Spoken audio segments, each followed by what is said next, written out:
আমাদের এর পিতার নাম হচ্ছে, মেয়ের নাম হচ্ছে জামেলা খাতুন, হ্যাঁ। আর মেয়ের দাদির নাম হচ্ছে সফিয়া কামাল। আর মেয়ের যে বাবা, ওর নাম হচ্ছে জয়নাল হোসেন। তো এখন আমরা সকালবেলা হঠাৎ করে উঠে শুনি যে জয়নালের মা মারা গেছে বা কেটে কুপায়ে রেখে গেছে। তো ঘুম থেকে এসে আমরা এখানে আসলাম। আসার পরে দেখি যে এখানে পড়ে আছে, জয়নাল ভাইয়ের মা এখানে পড়ে আছে।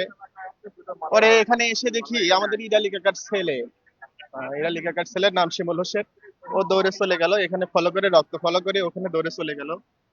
যাওয়ার পরে ওখানে গিয়ে দেখে যে বিবস্ত্র অবস্থায়, হয়তো হতে পারে ধর্ষণ হতে পারে, আমরা আনুমানিক, আমরা তো আর জানি না, তো ধর্ষণ হতে পারে।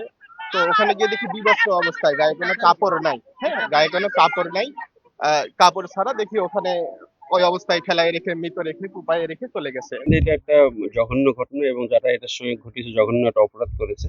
আমরা দেখছি, আমরা কাজ করতেছি, আমাদের এখানে কভার এবং আনকভার পুলিশ পার্সনরা কাজ করতেছে। আমরা বিভিন্ন অ্যাসপেক্ট নিয়ে ইয়ে করতে আশা করি যে আমরা এটার সঙ্গে যারা জড়িত তাদেরকে আমরা আইনের হাতে নিয়ে আসবো। এক্ষেত্রে আপনাদেরও যদি কোনো ফ্রুটফুল কোনো ইনফরমেশন থাকে আমাদেরকে জানাবেন। আমরা আশা করি যে আমার জেলা পুলিশ এবং এখানে কয়েকটা টিমে আমরা কাজ করছি, আমরা ডিটেক্ট করে ফেলবো এবং জড়িতদেরকে দ্রুত এই বিষয়ে আপনাদের মাধ্যমে সবাইকে জানাতে পারবো। স্যার, এই যে ধর্ষণের কোনো আলামত পাওয়া গেছে কিনা, আর একাধিক অপরাধী ছিল কিনা, কি মনে হয়? প্রাথমিক তদন্তে আপনারা আসলে কি পেয়েছেন? আসলে এই বিষয়গুলো হলো যে এক্সপার্ট কেন্দ্রিক। আমরা একটা অপরাধ একটা জঘন্য অপরাধ এটা বলবো, এটার যে বৈশিষ্ট্য সমূহ আমরা আসলে এক্সপার্টের বক্তব্য, তাদের ওপিনিয়ন, পাশাপাশি আমাদের আরো তদন্তের যে সামগ্রিক অবস্থা, এটা আমরা জেনে আপনাদেরকে বলবো। আসলে বিষয়টা একটা মূল কথা হলো এটা একটা জঘন্য অপরাধ এবং আমরা এটা কমিটেড যে আমরা এটা ডিটেকশন করবো।